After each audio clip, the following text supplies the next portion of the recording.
जय हिंद दोस्तों, स्वागत है आप सभी का आपके अपने परिवार एग्जाम इंडिया पर। कैसे हैं आप सभी?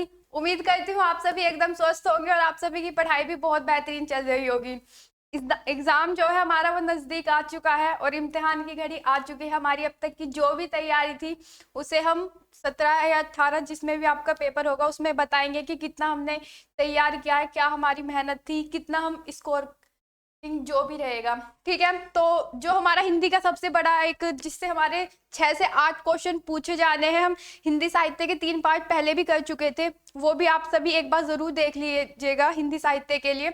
और ये हिंदी साहित्य के कुछ इंपॉर्टेंट क्वेश्चन आज फिर से लेके मैं आई हूँ इस नए क्लास के साथ। ठीक है, तो आज भी हम 50 क्वेश्चन का अपना टारगेट रखेंगे और बहुत ही हिंदी साहित्य के 50 बेहतरीन क्वेश्चन हम करने वाले हैं। ठीक है, तो बिना देरी किए हम अपनी क्लास स्टार्ट करते हैं और एक बार सभी दोस्त क्लास को शेयर कर दीजिए। ठीक है, क्योंकि ये जो हम क्वेश्चन करेंगे ना, बहुत ही हिंदी साहित्य के ना सभी मतलब पूछे जाने वाले क्वेश्चन होंगे।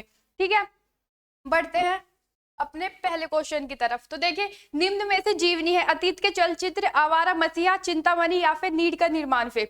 देखिए, विधा विधा यानी कि मान लीजिए आपको कोई रचना दे देता है और पूछ लेता है कि किस विधा से, यानी कि वो निबंध है, उपन्यास है, क्या है, वो विधा पूछ लेता है। तो एक प्रश्न आपका इससे भी जरूर आना ही आना है। ठीक है, तो जितनी भी प्रसिद्ध रचनाएं हैं उनकी आपको विधा भी जरूर याद होनी चाहिए। ठीक है, कि वो किस विधा से रिलेटेड है। ठीक है, तो हमसे इसमें पूछा गया है कि जीवनी, हमें क्या बताना है? जीवनी बताना है। हमें जीवनी बताना है कि इनमें से कौन सी वो रचना है जो एक जीवनी है। तो देखिए दोस्त, मैं आपको बता दूं, आवारा मसीहा क्या है? एक जीवनी है। और इसके लेखक कौन है? इसके लेखक कौन है बताएंगे सभी प्यारे दोस्त। ठीक है, चिंतामणि, चिंतामणि क्या है? चिंतामणि निबंध है किसका? रामचंद्र शुक्ल का। और अतीत के चलचित्र, अतीत के चलचित्र किसकी रचना है? महादेवी वर्मा जी की। तो सही आंसर था हमारा आवारा मसीहा। आवारा मसीहा क्या है? एक जीवनी है। ठीक है, आगे बढ़ते हैं। ठेठ हिंदी के ठाठ, ठेठ हिंदी, हिंदी के ठाठ किसकी रचना है? जो ठेठ हिंदी के ठाठ है वो किसकी रचना है? किशोरी दास वाजपेयी, चंद्रधर शर्मा गुलेरी, चंद्रधर शर्मा गुलेरी, ज्योतिरीश्वर ठाकुर या फिर अयोध्या सिंह उपाध्याय। तो बिल्कुल ठेठ हिंदी के ठाठ जो है वो अयोध्या सिंह उपाध्याय की रचना है। ठीक है, और ये जो अरिहोद है ना, ये जो भी प्रसिद्ध व्यक्ति होते हैं वो अपना एक टाइटल रख लेते हैं। ठीक है, तो अयोध्या सिंह उपाध्याय का टाइटल क्या था? अरिहोद। अगर कई बार आपको इतना नाम लिख के ना अरिहोद भी दे तो वो भी उत्तर वही होगा। ठीक है, ऐसे ही चंद्रधर शर्मा जो थे उनका जो उपनाम है वो क्या है? गुलेरी है। ठीक है, ऐसे बहुत से कवि आपको देखने को मिलेंगे। ठीक है, तो ठेठ हिंदी के ठाठ किसकी रचना है? अयोध्या सिंह उपाध्याय की। देखिए, बिल्कुल नए अपडेटेड क्वेश्चन लेके आई हूँ मैं आपके लिए। ठीक है, ये क्वेश्चन आपको कहीं नहीं मिलने वाले हैं, क्योंकि मैं जानती हूँ हिंदी से ना आपके 6 से 7 क्वेश्चन दोस्त जरूर पूछे जाने हैं। 6 से 7 क्वेश्चन का मतलब है हमारे 16 से 18 क्वेश्चन बिल्कुल हिंदी साहित्य से ही होंगे। ठीक है, वो उसमें किसी कवि की रचना आपसे पूछ लेगा, भक्ति काल, जितने भी काल हमारे हुए हैं वो आपसे पूछ लेगा, विधा पूछ लेगा कि किस विधा से है। तो उन सभी को लेके आज ये क्वेश्चन रखे गए हैं। ठीक है, आगे बढ़ते हैं। रत्नावली दोहा संग्रह किसके द्वारा रचा गया? तो रत्नावली दोहा संग्रह रामानंद, रत्नावली तुलसीदास या फिर बिहारी। तो दोस्त मैं आपको बता दूं, ऐसे बहुत कवि हुए जिन्होंने अपनी जो उनकी पद रहे हैं उनमें रचना रही है उनमें अपना ही नाम यूज कर लिया है। तो रत्नावली दोहा संग्रह रत्नावली जी की ही रचना है। किसकी रचना है? रत्नावली जी की ही रचना है। ठीक है, आगे बढ़ते हैं। कबीरदास की भाषा कौन सी है? कबीरदास की भाषा ब्रज है, खड़ी बोली, कन्नौजी या फिर सधुकड़ी। देखिए, वैसे तो कहा जाता है कि कबीर की भाषा का कोई रूप नहीं था, क्योंकि कई उनकी जो भाषा है ना आज तक कोई नहीं बता पाया है कि उनकी भाषा कैसी थी। लेकिन फिर भी रामचंद्र शुक्ल के अनुसार कुछ प्रसिद्ध कवि रहे जिन्होंने उनकी रचना जो भाषा है वो समझने की कोशिश की। तो कबीरदास की जो भाषा मानी जाती है वो सधुगड़ी मानी जाती है। और पंचमेल खिचड़ी यानी बहुत सी भाषाओं का मिश्रण किसकी भाषा को बोलते हैं? कबीरदास जी की भाषा को बोलते हैं पंचमेल खिचड़ी। पंचमेल खिचड़ी भी पूछ लेना आपसे, तो मतलब ऑप्शन में पंचमेल खिचड़ी भी दिया हो तो वो भी कबीरदास जी की ही भाषा है। ठीक है, क्लियर है? आगे चलते हैं। सूरदास के गुरु कौन थे? सूरदास, सूरदास के गुरु रामानंद थे, रामदास थे, वल्लभाचार्य थे या फिर विठल दास थे। बताएंगे सभी दोस्त कौन थे सूरदास के गुरु। ठीक है, तो देखिए सूरदास के गुरु थे वल्लभाचार्य। कौन थे? वल्लभाचार्य। और वल्लभाचार्य के 4 शिष्य थे, ठीक है, उनमें से एक सूरदास जी भी थे, ठीक है। और वल्लभाचार्य के पुत्र कौन थे? विठल दास। विठल दास के भी 4 शिष्य थे। वल्लभाचार्य के 4 शिष्य और विठल दास जी के 4 शिष्य ने मिलकर अष्टछाप कवियों का, जो अष्टछाप कवि पूछे जाते हैं, वो वल्लभाचार्य जी के 4 शिष्य थे और विठल दास जी के 4 शिष्य थे। उन्होंने मिलकर अष्टछाप कवियों का निर्माण किया था। और जो उनमें सबसे प्रसिद्ध अष्टछाप कवि थे वो कौन थे? हमारे सूरदास जी थे, ठीक है। तो गलती नहीं करनी है। और वल्लभाचार्य के पुत्र ही कौन थे? विठल दास, ठीक है। आगे बढ़ते हैं। हिंदी भाषा का प्रथम प्रमाणिक क्या है? प्रमाणिक ग्रंथ कौन सा है वो आपको बताना है। तो सतसई है, रामलला नहू है, पृथ्वीराज दासो है, या फिर अल्लाह उदल है। तो देखिए प्रमाणिक ग्रंथ जो है वो है पृथ्वीराज दासो। क्या है? प्रमाणिक ग्रंथ हमारा पृथ्वीराज दासो है। और ये क्या है? एक महाकाव्य है। क्या है दोस्त? यह एक महाकाव्य है। ये किस काल, यह किस काल की रचना है? सभी प्यारे दोस्तों बताएंगे कि यह किस काल की रचना है। और ये सबसे बड़ा महाकाव्य भी है, ठीक है। ये किस काल की रचना है? तो दोस्त मैं आपको बता दूं, ये आदिकाल की रचना है। क्वेश्चन ये भी आपसे एग्जामिनर पूछ सकता है। तो गलती नहीं करनी है और छोड़ना तो कुछ भी है ही नहीं, ठीक है। तो प्रमाणिक ग्रंथ हमारा पृथ्वीराज दासो था और ये महाकाव्य है। और ये रचना किस काल की है? ये आदिकाल की रचना है। लिखा किसने है? चंद्रबरदाई ने लिखा है, ठीक है। आगे बढ़ते हैं। निम्नलिखित में से कौन सा हिंदी साहित्य का काल विभाजन नहीं है? मतलब हिंदी जो भाषा का काल विभाजन हुआ है उसमें नहीं है। तो पहले तो मैं बता दूं, जो हिंदी साहित्य का काल विभाजन हुआ है उसके पार्ट कितने हैं? 4 पार्ट हैं, ठीक है। तो आधुनिक काल बिल्कुल हमारे हिंदी साहित्य के काल विभाजन का ही पार्ट है। भक्ति काल भी उसी का पार्ट है, रीति काल भी पार्ट है उसी का। लेकिन संयुक्त काल काल विभाजन में शामिल नहीं है, यानी कि ऑप्शन डी बिल्कुल सही होगा। अच्छा एक काल बचा, 3 काल हम जान चुके हैं। आधुनिक काल था, भक्ति काल था और रीति काल था। तो एक काल कौन सा बचा? आदिकाल। कौन सा? आदिकाल, ठीक है। तो जो हमारा सबसे पहला काल था वो हमारा आदिकाल था। उसके बाद हमारा भक्ति काल आया, तीसरे पे था हमारा रीति काल और 4th पे था हमारा आधुनिक काल जो अब चल रहा है, ठीक है। आगे बढ़ते हैं। सुमित्रा नंदन पंत को किस कृति पर ज्ञानपीठ पुरस्कार मिला था? देखिए एक क्वेश्चन इससे भी आपसे बिल्कुल जरूर पूछा जाएगा। कोई भी प्रसिद्ध कवि रहे या लेखक रहे, जैसे महादेव वर्मा को यामा पे मिला था ज्ञानपीठ पुरस्कार हिंदी साहित्य पुरस्कार से। मतलब इन पुरस्कार से जो भी प्रसिद्ध रचना रही है उस पे ज्ञानपीठ पुरस्कार कौन सी रचना को मिला है, किस वर्ष मिला है, क्वेश्चन आपसे कुछ भी पूछ सकता है। तो ये भी आपको एक कॉन्सेप्ट तैयार कर लेना है अपना, ठीक है। तो सुमित्रा नंदन पंत जी की देखिए, पहले तो आपको मैं बता दूं, जो सुमित्रा नंदन जी की वो चिदम्बरा थी। और इन्हें 1968 में, कितने में? 1968 में इस जो ये कृति थी इस पे मिला था इनको ज्ञानपीठ पुरस्कार, ठीक है। इंपॉर्टेंट है, इसे बिल्कुल नोट कर लीजिएगा कि जो सुमित्रा नंदन पंत जी थे उन्हें चिदम्बरा पर 1968 में ज्ञानपीठ पुरस्कार मिला था। एक और सॉरी, सुमित्रा नंदन पंत जी का आप उपनाम बताइए। मतलब जैसे सभी का बहुत से कवि रहे हैं, जैसे मुंशी प्रेमचंद जी को उपन्यासकार बोला जाता है, ठीक है। तो ऐसे सुमित्रा नंदन पंत जी को क्या बोलते हैं? तो दोस्त प्रकृति का सुकुमार कवि जो बोलते हैं वो सुमित्रा नंदन पंत जी को ही बोलते हैं। क्यों बोलते हैं? क्योंकि उन्होंने अपनी कविताओं में प्रकृति के बारे में, पेड़ पौधों के बारे में, पक्षी के बारे में ज्यादा वर्णन किया है। जिस कवि की कविता में ये सब ज्यादा वर्णन मिलते हैं वही प्रकृति का सुकुमार कवि होगा। ऐसे ही संस्कृत के भी हैं। संस्कृत के सुकुमार कवि किसको बोलते हैं? एक बार कोई बच्चा जानता हो तो मुझे बताए कि संस्कृत के सुकुमार कवि कौन है। तो दोस्त वो है कालिदास, क्योंकि उन्होंने संस्कृत में उल्लेख किया है, ठीक है। आगे बढ़ते हैं। इनमें से कौन सा भक्तिकालीन कवि नहीं है?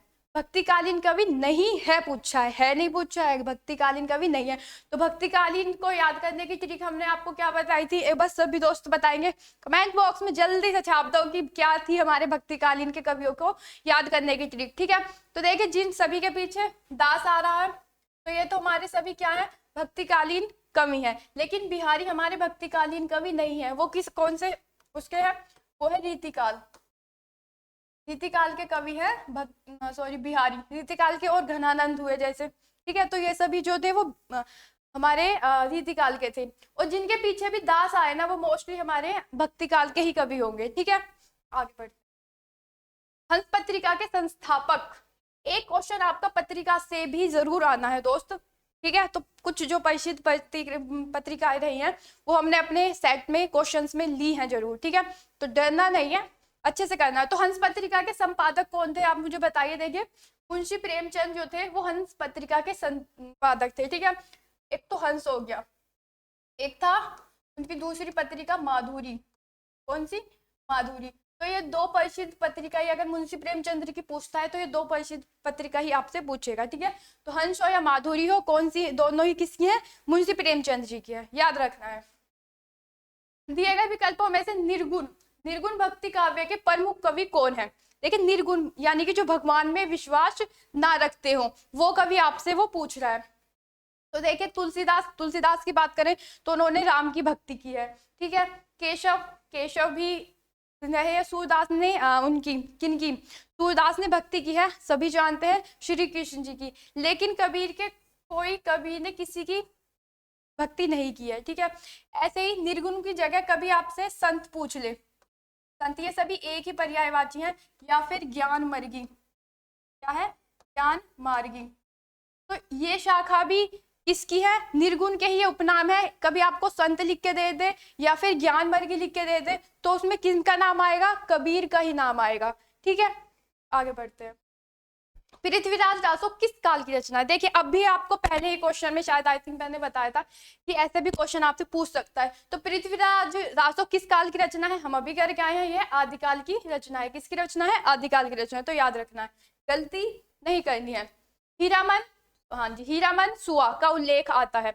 हीरामन सुआ का उल्लेख देखिए थोड़ा वो अपवादजनक है, क्योंकि इसका अगर मैं सुआ हटा दूं हीरामन ही रखूं तो एक कबीर की जो बीजक रचना थी उसमें इसका उल्लेख मिलता है, लेकिन कुछ अपवाद हैं। लेकिन जो सही उत्तर होगा हमारा वो हमारा पद्मावत होगा इसका। ठीक है, एग्जाम में ये क्वेश्चन आया हुआ था, तब जो एग्जामिनर का रिप्लाई आया था वो पद्मावत के लिए आया था। ठीक है, और पद्मावत किसकी रचना है?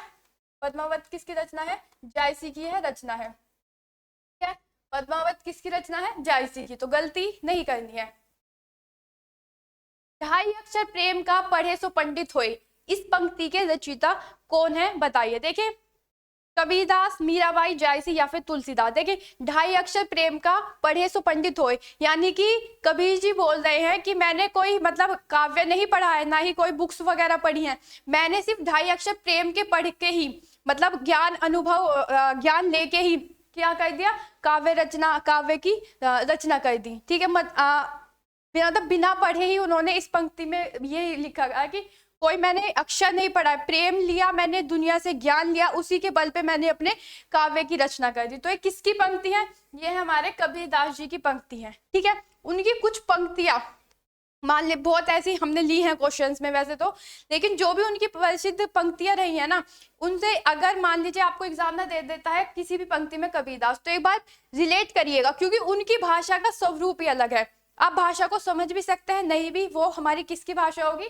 कबीरदास जी की होगी। ठीक है, निम्नलिखित में से कौन सी पुस्तक प्रेमचंद द्वारा लिखित नहीं है? क्या लिखित नहीं है? तो क्वेश्चन को पहले देखिए दोस्त ध्यान से पढ़ना है, क्योंकि कई बार मोस्टली बच्चे गलती यही कर देते हैं, क्योंकि जानते हो टाइम कम होता है, जल्दी में हमें एग्जाम को क्लियर भी करना है, क्वेश्चंस भी सारे अटेम्प्ट करने हैं और टाइम को भी देखना होता है। लेकिन फिर भी दोस्त मैं आपको एक बात जरूर बोलूंगी, कई बार जल्दबाजी में हम सही को भी गलत कर देते हैं, तो वो गलती आपको नहीं करनी है, कोई बात नहीं, लेकिन क्वेश्चन को अच्छे से पढ़ना है। ठीक है, तो प्रेम रंगभूमि बिल्कुल प्रेमचंद जी की रचना है, कायाकल्प भी प्रेमचंद जी की रचना है, और प्रेमशय भी। लेकिन जय पराजय जो है वो किसकी रचना है? इनकी रचना नहीं है, इनकी रचनाओं में संकलित नहीं है। ठीक है, कबीरदास भक्ति काल की किस धारा के कवि थे?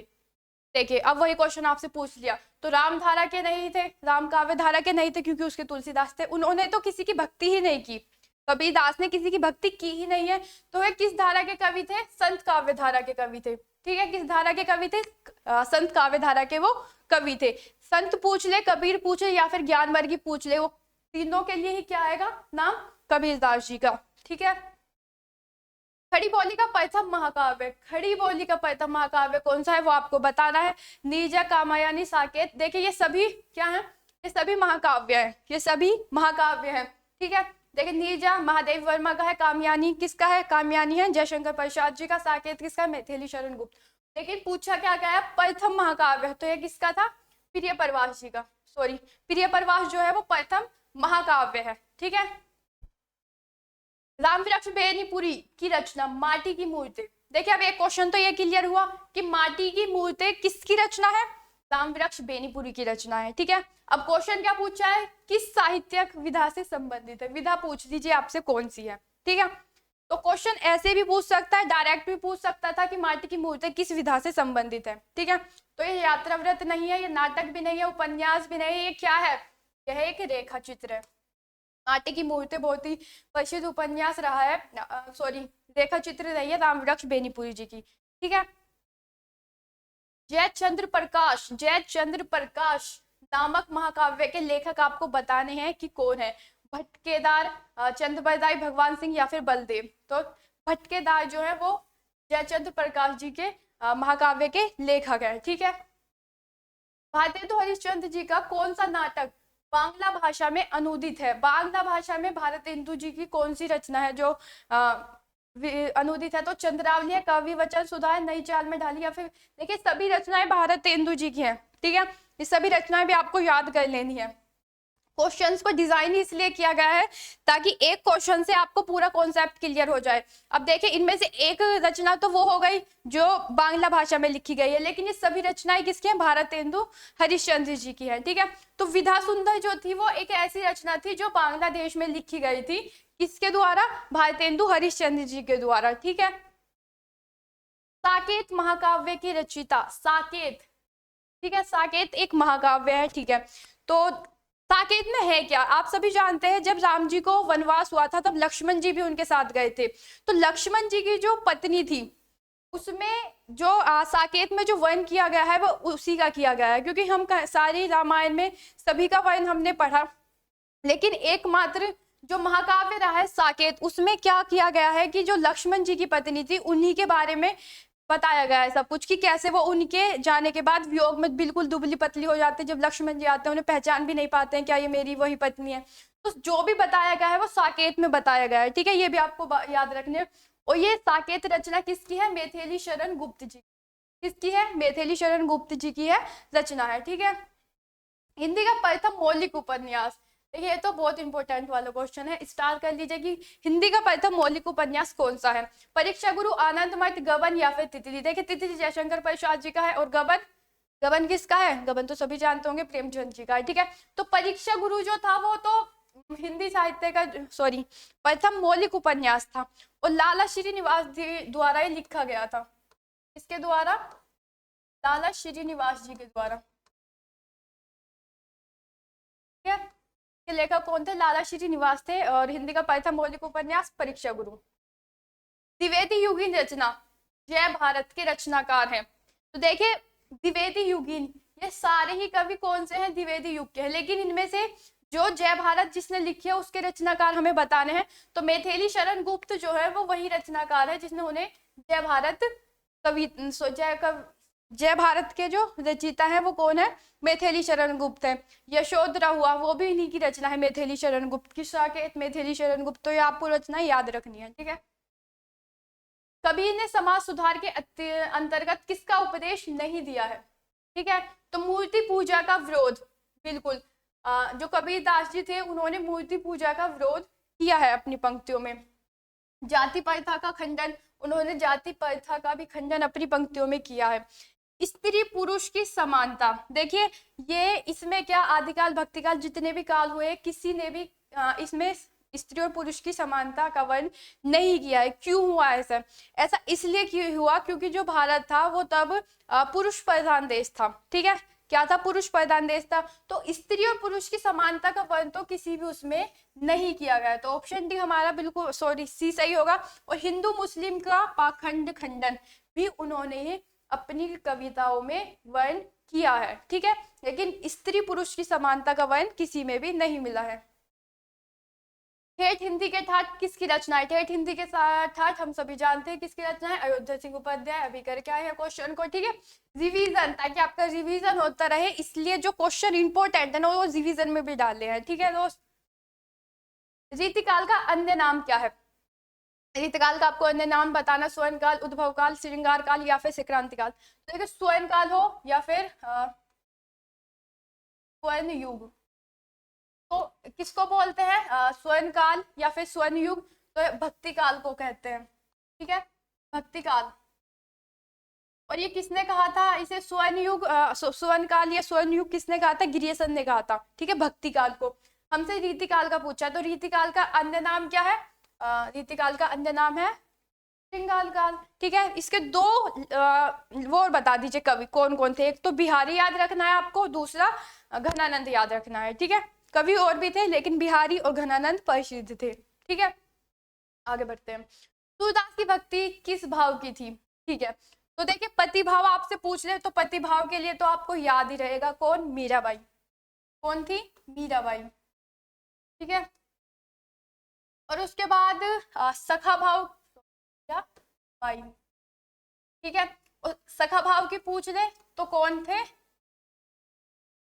सखा भाव की पूछ ले तो ये सूरदास जी, ठीक है।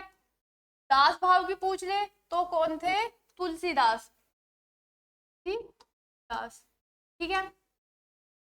और अंतिम क्या है हमारे? स्वामी भाव। तो स्वामी भाव से जो थे वो थे विठलनाथ,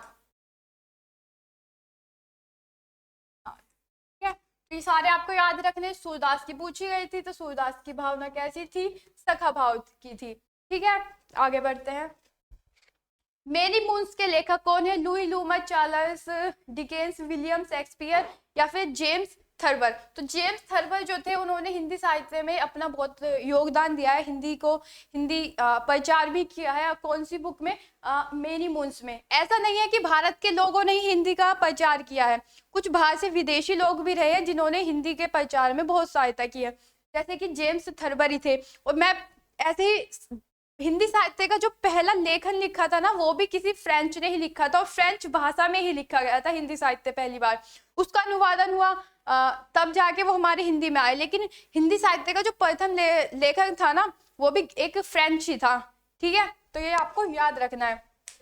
प्रकृति के सुकुमार कवि के नाम से किसे जाना जाता है? तो देखिए प्रकृति के सुकुमार कवि मैंने आपको स्टार्टिंग में भी बताया था कौन थे?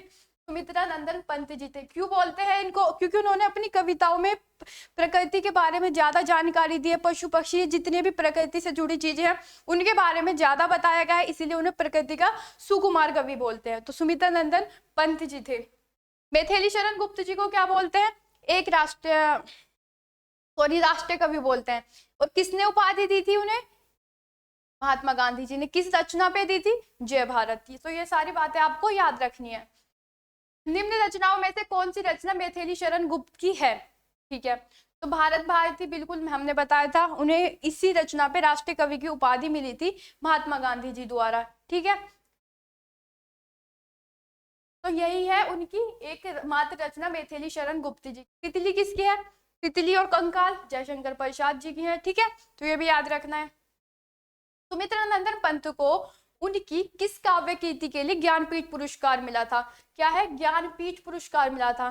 तो वो कौन सी युगांतर थी? युगांतर उनकी रचना है, ठीक है। वाणी भी उनकी रचना है, गुंजन भी उनकी रचना है। चारों रचनाएं सुमित्रा नंदन पंत जी की ही हैं। लेकिन जो चिदम्बरा थी उसे 1968 में, कितने में? 1968 में ज्ञानपीठ पुरस्कार से सम्मानित किया गया था, ठीक है।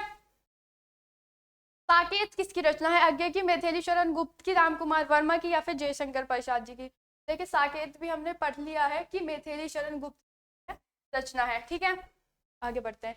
संस्कृति के 4 अध्याय। क्या है? संस्कृति के 4 अध्याय किसकी प्रमुख रचना है? मुंशी इंशाअल्लाह खां की, रामधारी सिंह दिनकर, सूर्यकांत त्रिपाठी निराला या फिर भोरोई सिंह शेखावत? तो देखिए संस्कृति के 4 अध्याय रामधारी सिंह दिनकर जी की रचना है। राष्ट्रीय कवि की उपाधि इनको भी मिली हुई है, ठीक है। कभी आपसे पूछ ले कि किस काव्य ऑप्शन में दे दे अगर रामधारी सिंह दिनकर को कि राष्ट्रीय कवि की उपाधि किस कवि को मिली हुई है, तो रामधारी सिंह दिनकर को भी राष्ट्रीय कवि की उपाधि मिली हुई है, ठीक है।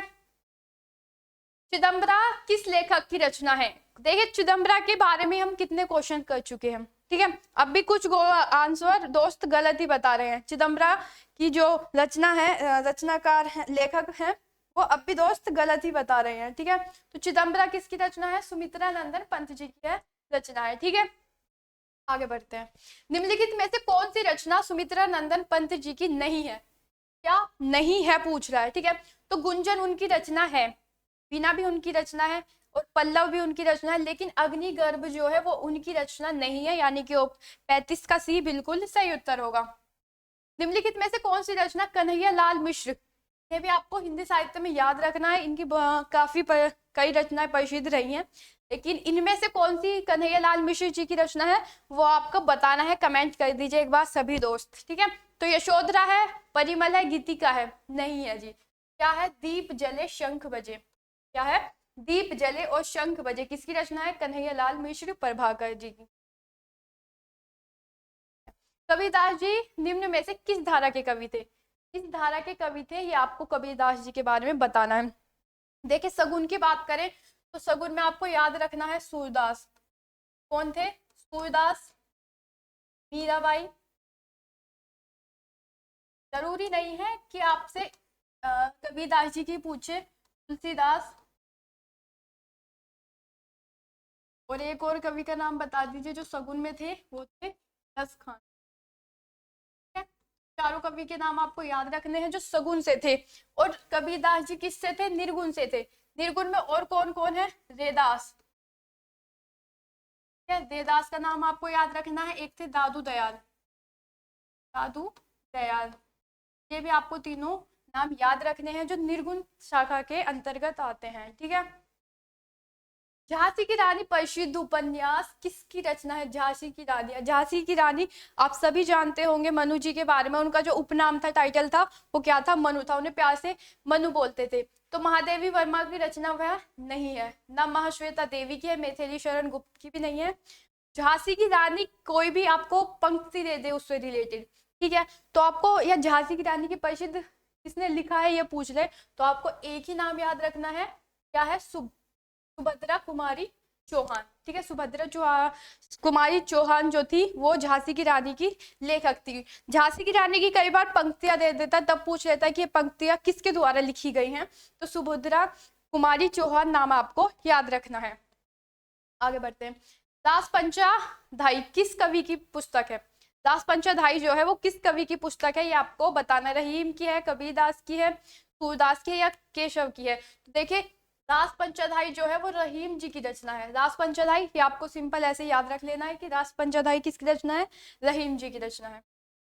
निम्नलिखित में से किस मुसलमान कवि की रचना? मुसलमान कवि की रचना। तो देखिए मुसलमानों ने भी हिंदी साहित्य में अपना योगदान दिया है, ठीक है। तो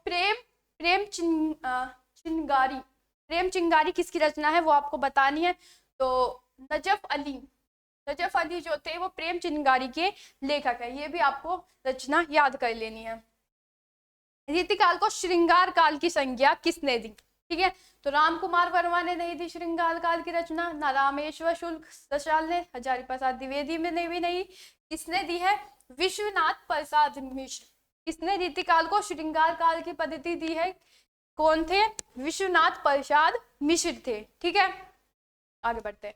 मर्यादा किस युग की प्रसिद्ध पत्रिका थी? मर्यादा, तो मर्यादा भारतेंदु युग थी। दो पत्रिका हम आपसे पहले चर्चा कर चुके हैं, हंस और माधुरी, दोनों आपको याद रखनी है। किसकी थी? किसकी थी? मुंशी प्रेमचंद जी की, ठीक है। तो मर्यादा जो थी वो किस युग की थी? भारतेंदु, ठीक है। मर्यादा युग की भारतेंदु युग की थी। साहित्य जनता की चित्तवृत्तियों का संचित प्रतिबिंब, यह किसकी उक्ति किसकी है? और यह उक्ति किसकी है? ठीक है, तो साहित्य जनता की चित्तवृत्तियों का संचित प्रतिबंध है। मतलब जो साहित्य है ना वो संपूर्ण हिंदी का साहित्य समाधान है। सॉरी, ये बात आपसे मतलब किस लेखक ने कही है ये पूछ रहा है क्वेश्चन, ठीक है। तो नगेंद्र जी ने ये बात नहीं कही है, ये बात कही है रामचंद्र शुक्ल जी ने, कि जो साहित्य है ना, साहित्य संपूर्ण हिंदी का निचोड़ है, ठीक है। तो ये बात किसने कही थी? रामचंद्र शुक्ल जी ने। ऐसे कोई परिचित लाइन आपको लिख के दे देगा जिस कवि ने जो कहा है, और पूछ लेगा कि ये किस कवि की पंक्तियां, मतलब किस कवि ने ये बात कही है। जैसे ये था साहित्य जनता की चित्तवृत्तियों का संचित प्रतिबिंब है।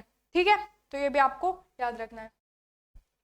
भारतवर्ष के लिए हिंदी भाषा का नाम सबसे पहले किसने सुझाया था? तो राजा राममोहन राय, रविंद्रनाथ ठाकुर, महात्मा गांधी या फिर मदन मोहन मालवीय। तो देखिए भारतवर्ष के लिए जो हिंदी नाम सुझाया था ना सबसे पहले, उसमें आपको नाम याद रखना है राजा राममोहन राय जी का, यानी कि ऑप्शन ए बिल्कुल सही उत्तर होगा। ठीक है, विदेही वनवास किसकी रचना है? विदेही वनवास आपको बताना है कि किसकी रचना है। अयोध्या सिंह उपाध्याय, मैथिली शरण गुप्त, रामधानी सिंह दिनकर या फिर श्रीधर पाठक। तो देखिए ये भी एक इंपॉर्टेंट क्वेश्चन है विदेही वनवास का, और ये इसके जो रचनाकार है वो है अयोध्या सिंह उपाध्याय। ठीक है, ये भी आपको याद रखना है। तुलसीदास किसकी रचना है? देखिए क्वेश्चन को थोड़ा ध्यान से पढ़ लीजिए, क्योंकि कई बार भी अब मैम बच्चे कहेंगे कि ये मैम कैसा अजीब सा क्वेश्चन लेके आए कि तुलसीदास किसकी रचना है। तुलसीदास किसी की रचना है ही नहीं। तो देखिए ऐसा नहीं है, तुलसीदास के ऊपर भी किसी कवि ने लिखा है, और वो कवि कौन थे? सूर्यकांत त्रिपाठी निराला थे। ठीक है, कौन थे? सूर्यकांत त्रिपाठी निराला थे, जिन्होंने तुलसीदास के ऊपर लिखा था।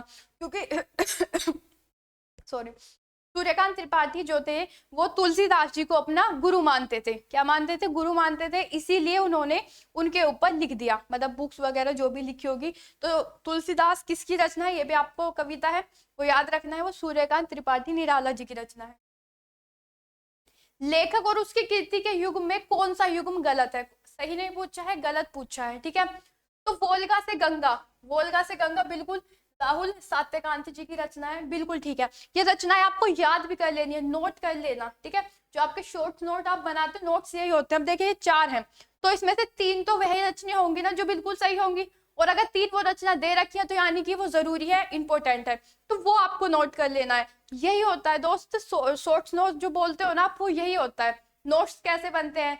यही नोट होता है कि जो इंपॉर्टेंट है वो आपको लिख लेना है और उसी का रिवीजन करना है, क्योंकि अब आप पूरा कॉन्सेप्टली पढ़ो, इतना टाइम आपके पास नहीं है, 1 वीक बच चुका है बस, अगले वीक से आपका पेपर एग्जाम स्टार्ट है। ठीक है, और सूरज का 7वां घोड़ा धर्मवीर भारती जी की रचना है, बिल्कुल सही है। आर्यों का आदि देश डॉक्टर संपूर्णानंद की रचना है। तो ये तीनों ही रचना और तीनों ही जो लेखक हैं वो प्रसिद्ध हैं और इंपॉर्टेंट भी है। ठीक है, लेकिन दर्शन दिग्दर्शन जो है वो रामचंद्र शुक्ल जी की रचना नहीं है, बल्कि दर्शन दिग्दर्शन जो है वो राहुल सात्यकांत जी की रचना है। ठीक है, और यानी कि डी जो है वो हमारा गलत था। दर्शन दिग्दर्शन भी आपको याद रखना है किसकी रचना है, राहुल सात्यकांत जी की है रचना है। ठीक है, कवि और उसकी रचना का कौन सा जोड़ा सही नहीं है? सही नहीं है, आपसे पूछ रहा है कि कौन सा जोड़ा है जो सही नहीं है। तो शिवराज भूषण जी की रचना है। ठीक है, शब्द रसायन देव जी की रचना है। परिमल जो है वो सूर्यकांत त्रिपाठी निराला शाह है। लेकिन उद्भव शतक जो है वो भारतेंदु हरिश्चंद्र जी की रचना नहीं है। ठीक है, तो यानी कि ऑप्शन डी जो होगा वो सही उत्तर होगा। कनुप्रिया के रचनाकार कौन है? कनुप्रिया के रचनाकार आपको बताना है। धर्मवीर भारती है, रागे राघव है, भगवती चरण वर्मा है या फिर नागार्जुन है।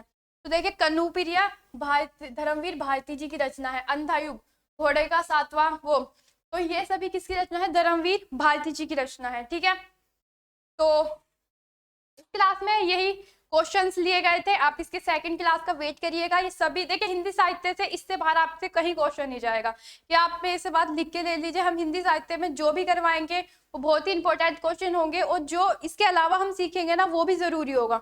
तो मैं इतना मास्टर माइंड तो आपको बना ही दूंगी कि आपके सामने जब हिंदी साहित्य का क्वेश्चन आएगा ना, मान लीजिए आपको उसको पढ़ा नहीं है लेकिन आप उसके ऑप्शंस के साथ खेल जाओ, इतना हम तैयार अपना कर लेंगे। ठीक है, तो क्लास कैसी लगी आप सभी को जरूर बताइएगा कमेंट बॉक्स में, और हम और क्या इंप्रूवमेंट कर सकते हैं, या फिर हिंदी के लिए जो भी आप करना चाहते हैं आप कमेंट बॉक्स में उत्तर अपना क्वेश्चन या आंसर छोड़ सकते हैं, आपको मिल जाएगा।